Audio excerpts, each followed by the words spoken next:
I can see her lying back in her cell. Hey Brew Tubers, so Dean's List coming at you.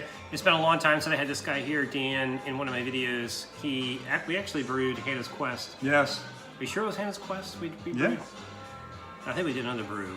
I can't remember what. I need to go back and do some research. But anyway, Dan's back. He comes back periodically down here in Virginia. He's up in New York and to do certain work trips, and he happened to stop by, and he's going to taste the DB2P. So I want to get his reaction of what he thinks about the Dean's Bourbon Barrel Porter.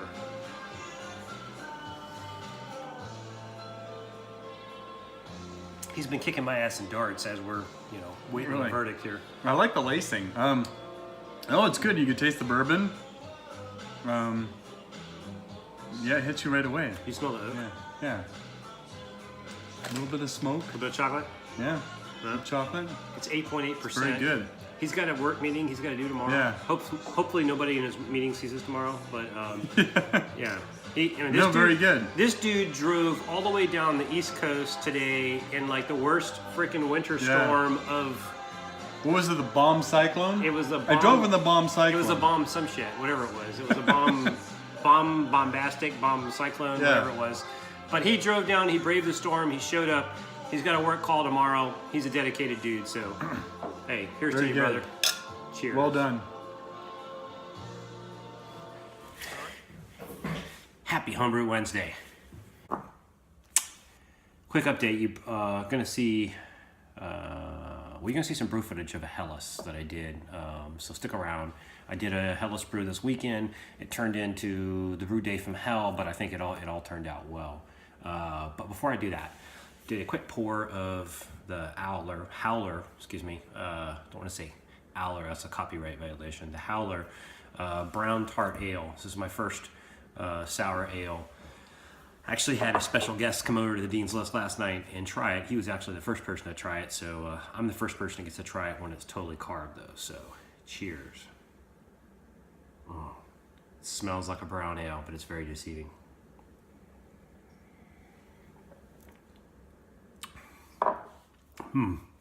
It had 4 vanilla beans in it for the better part of a week. Got plenty of vanilla, Wally. Oh, and the smell, it smells like a brown ale. I mean, I know that it's a sour, so I can pick up the sour notes a little bit. But my special guest was here last night, and he smelled it, and I don't think I guess I told him it was a sour ale, but he was still taken back a little bit by the taste. The only bad thing about this is you can't, well, probably a good thing, but you can't drink more than one because it'll start tearing your stomach up because sours, I guess you don't want to be drinking like pint after pint, so it's not something you're going to crush, but God, I love something about a brown ale with a sour quality to it. Maybe the vanilla too. Really, really does it for me. So that's that. So I'll cut away real quick and show a picture.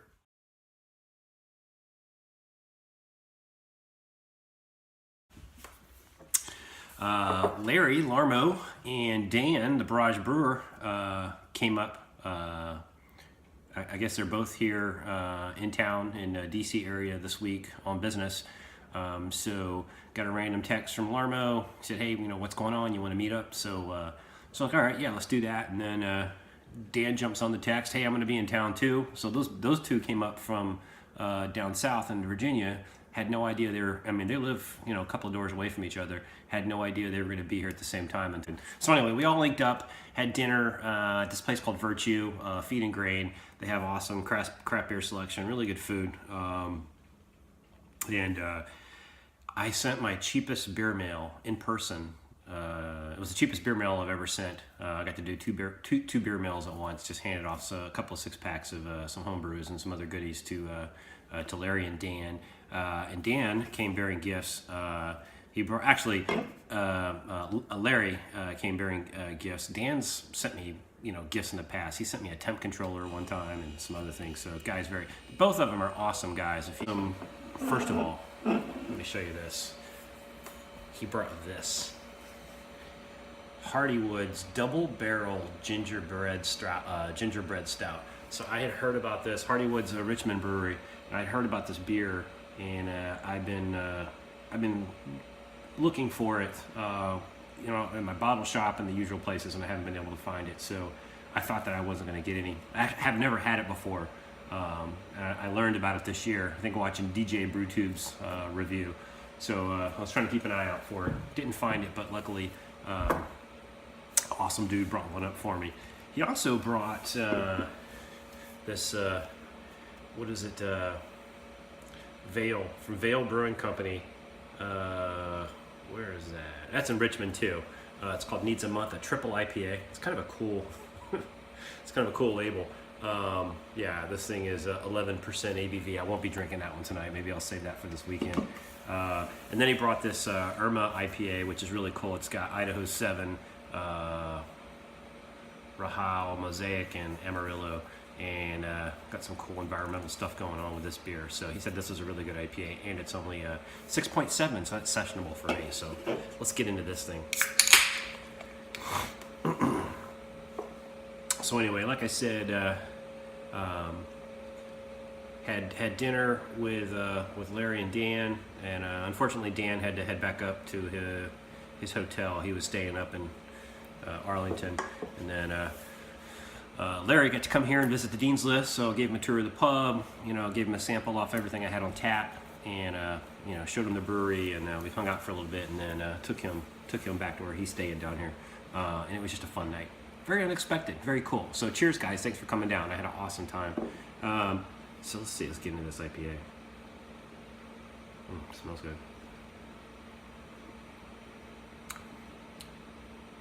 It's very good. Wow. I wasn't expecting it to be that good. That's really good. And that makes sense because I think IPAs are Larry's thing. That's what he spends the most time making. So anyway, back to the brew day. So the Helles started out, everything was going fine. This was on Sunday, the color was going fine. I had to use, normally I use 2308, why use 2308? I think this time I was gonna go with WLP, was it 835 or 856? I don't know, whatever there was some kind of Munich Lager White Labs that I was gonna get, but they didn't have it in the store. Matter of fact, my homebrew store was just about tapped out of everything in terms of yeast.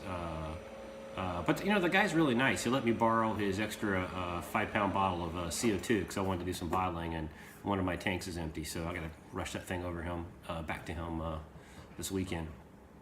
But anyway, I ended up going with Imperial. What's the name of the yeast? It's some kind. Harvest Imperial. Imperial's the stuff that comes in a can. It's like 200 billion cells, and you can just pour it right into the beer. It's got this awesome temperature range. Well, this is a lager, so you want to keep it cold, but normally you can take one right out of the refrigerator and pour it into room temperature, and it can go all the way up to like 100 degrees or something like that. But anyway, so I get all the materials. I come back. I have bulk Pilsner malt, or Pilsen malt. So I use, I think it's Bohemian Pilsen. But I'm doing, I think I'll talk a little bit about the grain bill, but it's pretty much all Pilsen, a little bit of Carapils, and a little bit of something else too. Yeah, it came out really light, color is beautiful, but then when I started checking the gravity, something wasn't off. It was way too high on the pre-boil, and then I did a 90-minute boil, and then after the boil, I checked the gravity, and it was, before the boil, the pre-boil was way, way, way high. And I was like, man, this thing is going to be, like 10 points higher than what I want it to be. So I ended up taking a bottle of distilled water, dumped it in, got the volume up to like 9.5 or something, 10. And then I drained off down to 7.25. That got it to where I want it to be. So I think it's going to end up being about a 5.5% Helles, which I'm good with. That's about what I wanted. So, but then when I went to go cool it down after the boil, I did a 90-minute boil, started the hops at 60 minutes. I used only Hallertau, Metafruit, and Saaz towards the end. Hallertau for the 60-minute and 30-minute editions. So going for 18 IBUs. But then at the end, I went to go cool it down. I was gonna try to lower the temperature to, because I've never done this before. Normally, if I'm gonna do a whirlpool, I'll lower it to 180, but that's all, and then I'll whirlpool it for a little bit, and then I'll run it through the plate chiller into the bucket. This time I was trying to lower it all the way down to room temperature in the bucket itself, and in the boil kettle, and it started clogged. It clogged up, so I had to stop, go to whirlpool through the pump, clean out the wort chiller, and I think I had to do that. I had to do that twice, and then finally I said, screw it. I'm just going to go to 75 and pitch it there, and then it's lagering now, you know, anywhere between 50 and 52 degrees, so it's good. So we'll see what happens with it. It was a lot longer than it had to be. So anyway, earn this beer. All right, well, I don't have a whole else lot going on. Yeah, I guess I'll look forward to seeing y'all's video this week. Like I said, have a little bit of brew footage here. Have yourself a, man, this has been a ramble, hasn't it? Have yourself a happy homebrew, and have a very, very happy homebrew Wednesday. Cheers. Good morning, brew tubers. The glow of the iPad. Hey, so morning brew day. I'm doing a Munich Helles. I'm going to call it Mount St. Helles, like that. Very simple grain bill. It's just about 100%. It is 100% Pilsner on the base malt. I am going to add some acidulated malt, which I did some water chemistry stuff, and I'll show you that. I'll show you that and why I put that in there. So I'm using a Brewer's Friend calculator for the first time, and when I compare my water profile, what we have here in Alexandria, Virginia, to at least, yeah, for what they reported for 2017, with the target profile, which would be for a light lager, for a Helles, I'm way high on all the minerals. All of my numbers are high mineral content, including sulfates, for a Helles. It's that water profile is supposed to be really, I'm messing up the camera here, really low mineral, and I just don't have it. You know, I guess I could boil the water or something, but I'm not going to go through all that. So, but the pH that I want is 5.3, so I added half a pound of acidulated malt, and I think I'll be around 5.3. We'll see what happens when I do the mash. Okay, so here's what I'm kind of going for. Total water volume, I'm going to have a 7 1/4, which is what I normally do. The mash water that I'll be striking with is 347, so I'm just going to assume another 4 gallons in the sparge. Try to get somewhere around that 7 1/4, a little bit more. Now my water profile is, you know, I put this in from the 2017 Alexandria, Virginia water report, so that's what I'm going with. When I look at my target, which is a Pilsner, that's what I should have. So you can see that I am way high on just about all of my minerals except for magnesium. All right, see what my pH is.